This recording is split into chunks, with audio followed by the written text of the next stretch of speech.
Welcome back, Trinidad and Tobago. Well, as we may all know, the news headlines, the newspapers, they've all been drenched with horrific murders and even news of retrenchment. So the question is, how are persons coping? With us in studio, we have Mr. Hanif Benjamin. He's a certified clinical therapist and trauma specialist and has established a Center for Human Development Limited and a postgraduate training institute. Good morning and welcome. Good morning, Verna. How are you? I am well. It's a very interesting topic we'll be discussing today. Indeed. Tell me, what exactly is trauma? Well, for the most basic of definition in relation to trauma is really a sudden, unfortunate event that has happened to a person. And it must be sudden and or, was not planned for. So we're talking about anything that happens to a person that they really had no idea was going to happen. And that is why, when we look at trauma, it has to be on a personal basis. Because, of course, your trauma is very different to my trauma. And what might be traumatic for me might not be traumatic for you. So when you're looking at trauma in the most basic sense, you're talking about something that is tragic, something that is sudden, something that has lifelong impact on a person. Lifelong impact. Indeed. That is something we want to touch on a little bit. So when you talk about the impact of trauma affecting persons differently, they respond differently. I want to talk about the stages of grief before we move forward.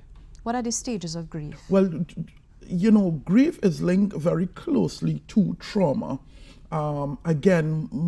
Because people who are experiencing trauma more likely than not would experience some type of loss.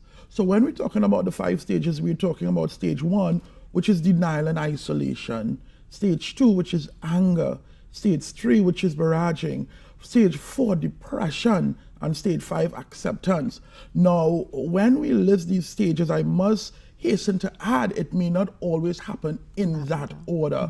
And or there is no time frame that one is going to last in what stage. You see? So a lot of times when people are going through trauma, grief, and loss, we think that people should move on or move through the stages at everyone else's pace. But just like trauma is very unique to the individual, so too is the stages of grief unique to the individual.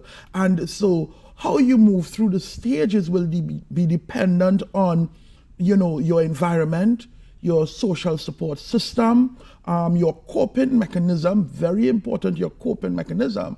And only when you can deal with those things, you can move through your stages.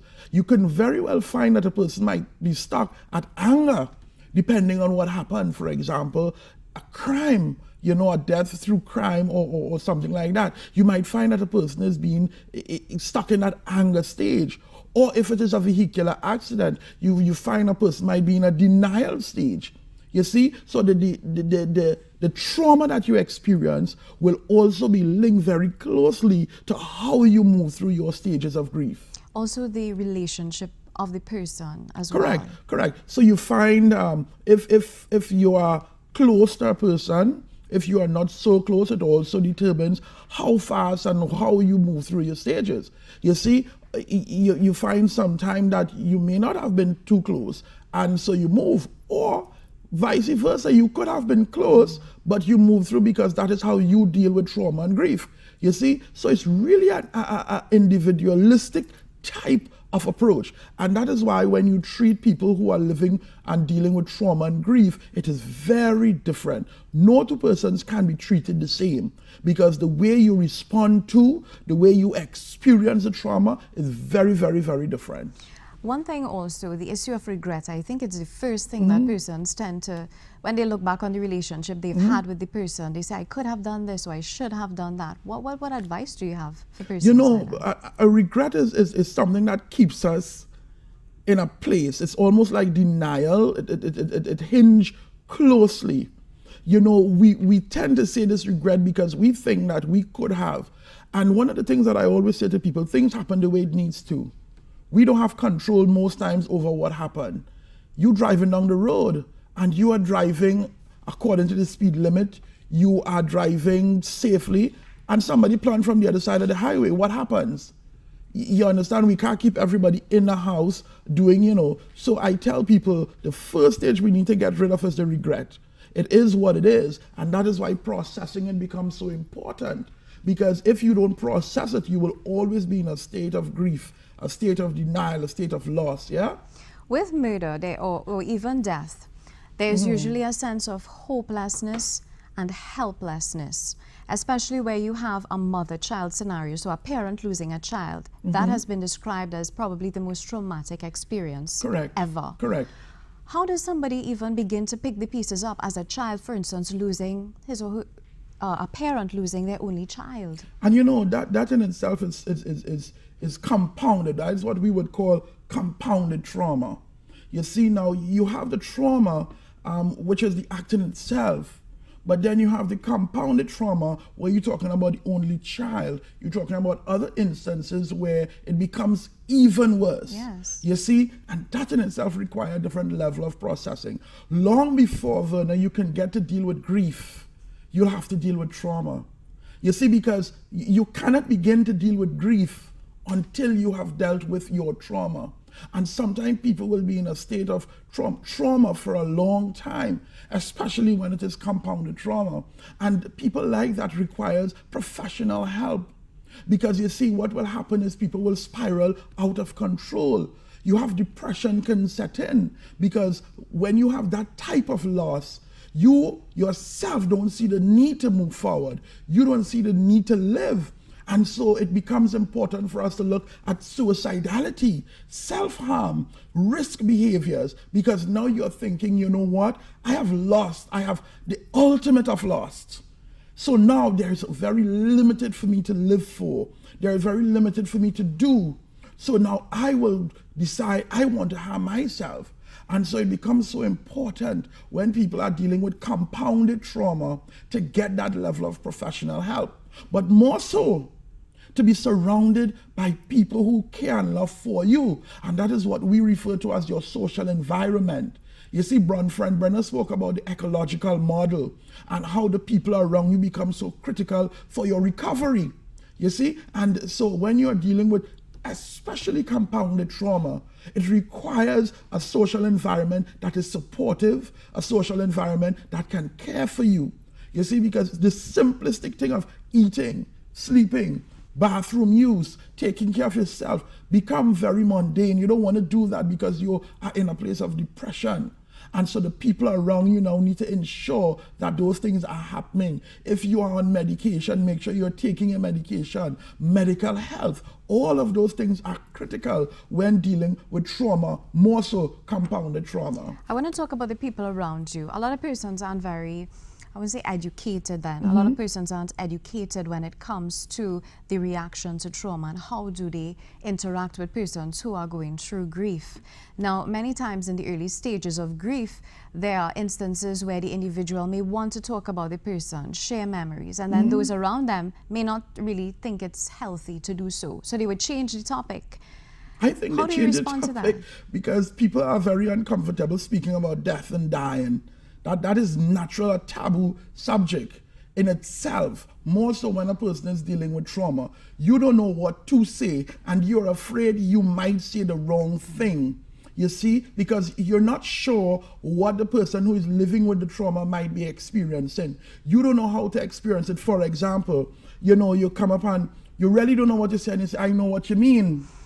And that in itself is one of the cardinal sins we don't say, because you have never had somebody killed. You have never had someone, die in a vehicular accident. So you don't know how I feel. So a lot of persons really try to hold back having a conversation because they don't know how to even begin a conversation.